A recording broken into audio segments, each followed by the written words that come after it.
ce visage est peut-être inconnu de la jeune génération, il est pourtant une grande figure des médias.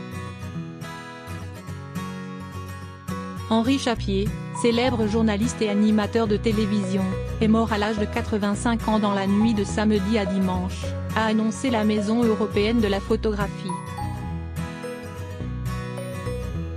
Celui-ci était particulièrement connu pour avoir créé et animé l'émission Le Divan sur France 3. Un rendez-vous hebdomadaire qu'il a animé entre 1987 et 1994 avant que Marc-Olivier Fogiel ne remette au goût du jour ce célèbre programme en 2015. Je pense que Le Divan est vraiment mon œuvre d'auteur, j'ai eu cette idée-là, elle était singulière. Parmi 327 émissions, je suis content d'avoir pu inviter des gens de tous les milieux, avait confié Henri Chapier au micro de RTL en 2015. De nombreuses personnalités, qu'elles soient issues du monde de la culture, de la politique ou du show business, se sont ainsi succédés sur le célèbre divan jaune de l'animateur pour une séance de psychanalyse sur la chaîne du service public.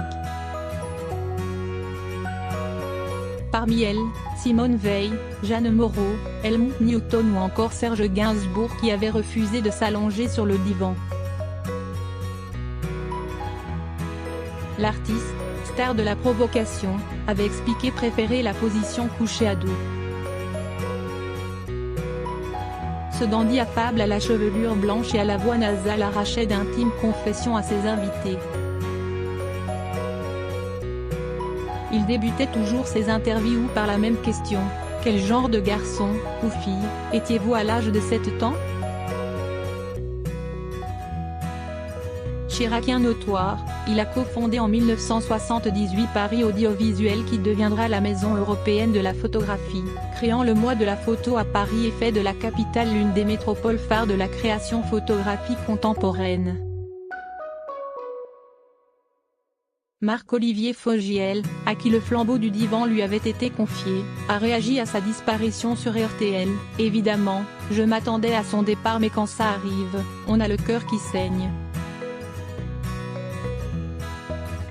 C'est avec une grande tristesse que j'apprends son départ d'autant que je pense qu'il appartient à une génération que l'on ne remplace pas.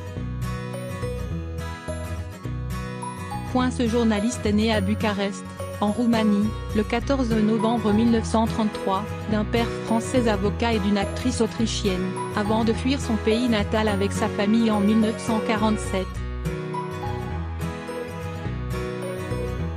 Quelle tristesse de perdre un si grand Parisien, a réagi sur Twitter la maire de Paris Anne Hidalgo.